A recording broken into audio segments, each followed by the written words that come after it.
GS में कभी भी आप ध्यान रखना, दो चीजें होती हैं। एक होता है रट्टा मारना, रटना जिसको हम कहते हैं, और दूसरा होता है बार बार पढ़ना।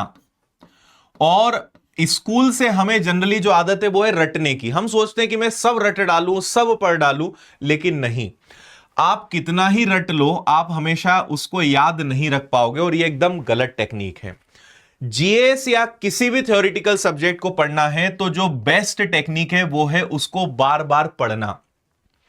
आप सोचो कि मैं एक बार पढ़ लूं और मेरे दिमाग में छप जाए, तो ऐसा नहीं हो सकता है।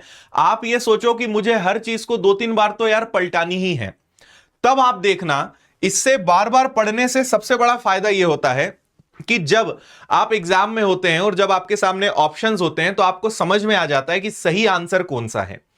तो बार बार पढ़ने से, बार बार चीजों को अपने आंखों के सामने से जब निकलती है तो हमें पता चल जाता है कि सही आंसर कौन सा है, क्योंकि वो उतनी बार पढ़ा हुआ है। लेकिन रटे हुए के साथ दिक्कत है कि जब जरूरत पड़ती तब वो निश्चित रूप से आपको याद नहीं आएगा या बहुत सारे कंफ्यूजन के साथ रहेगा।